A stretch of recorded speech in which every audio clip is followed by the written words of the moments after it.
Good morning to everyone. இன்னைக்கு இந்த வீடியோவில் 10th standard maths important question 5th chapter exercise 5.2ல கொஸ்டின் நம்பர் 3 அதில் ஃபஸ்ட்டு சப்டிவிஷன் என்ன அப்படின்னு என்ன செய்ய போகிறோம் பார்க்க போகிறோம். இது 2023 குவார்ட்டர்லி எக்ஸாமினேஷன் தென்காசி டிஸ்ட்ரிக்டில் கேட்கப்பட்ட ஒரு important 2 mark question. So find the slope of line joining the points 5, with the origin. So slope என்ன அப்படிங்கிறத கண்டுபிடிக்க சொல்லியிருக்காங்க, அல்லது ஸ்லோப்போட ஈக்குவேஷன் என்ன அப்படிங்கிறத நம்மளை ஃபார்ம் பண்ண சொல்லியிருக்கிறாங்க. ஒரு பாயிண்ட் வந்து 5, வித் ஆர்ஜின் அப்படின்னா என்ன அர்த்தம்? 2 பாயிண்ட் இருந்தால் தான் கண்டுபிடிக்க முடியும். ஆர்ஜின்னா என்ன அர்த்தம்? 0, அப்போ ரெண்டாவது பாயிண்ட் என்ன அப்படின்னா 0, இது முதல்ல நமக்கு என்ன செய்யணும் தெரியணும். அதுக்கப்புறம் ஸ்லோப் கண்டுபிடிக்க ஃபார்முலா என்ன அப்படிங்கிறது நமக்கு தெரியணும். வெரி வெரி ஃபெமிலியர், ஈஸியான ஃபார்முலா. இந்த ஃபார்முலா படிக்காமல் யாரும் இருக்காதீங்க, நல்லா ஞாபகம் வச்சுக்கோங்க. y2 minus y1 divided by x2 minus x1, right? y2 minus y1 divided by x2 minus x1. So இது வந்து ஃபஸ்ட்டு இருக்கிற வந்து x1, இது வந்து y1. ஸோ நான் தனியாக எழுதியே உங்களுக்கு எக்ஸ்பிளைன் பண்ணிடுறேன்.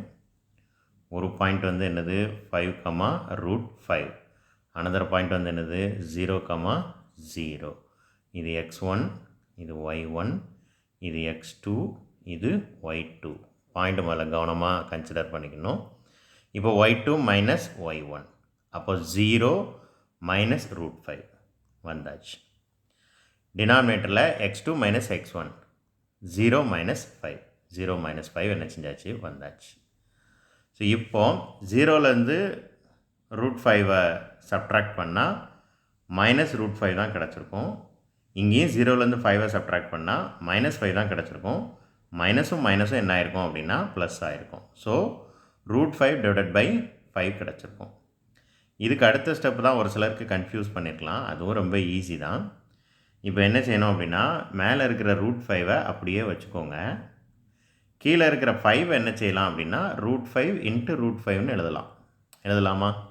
ஸோ நிறைய பேருக்கு தெரிஞ்சிருக்கும், தெரியலைன்னா இனிமேல் தெரிஞ்சு வச்சுக்கோங்க. 5 √5 இன்ட்டு √5ன்னு எழுதலாம். ஒரு √5 கேன்சல் பண்ணிடலாம். அப்போ மேலே 1 இருக்குது, கீழே ஒரு √5 மட்டும் இருக்கும். இப்படி தான் இந்த ஆன்சர் வந்துச்சு. இவ்வளோ செஞ்சால் 2 மார்க்கு. ஸோ இதையுமே மிஸ் பண்ணிடாதீங்க. ஸோ நிறையா கொஸ்டின்ஸ் ஈஸியாக தான் கேட்டிருக்கிறாங்க, எல்லாராலையும் ஒர்க் அவுட் பண்ண முடிகிற அளவுக்கு தான் சம்ஸ் கேட்டிருக்கிறாங்க. புக்கில் நிறையா சம்ஸ் இருக்குது, ஆனால் எக்ஸாமினேஷனில் இம்பார்ட்டன்ட் கொஸ்டின் தான் கேட்பாங்க. இந்த மாதிரி சம்ஸை நல்லா பார்த்துக்கோங்க, மிஸ் பண்ணிடாதீங்க. தேங்க்யூ.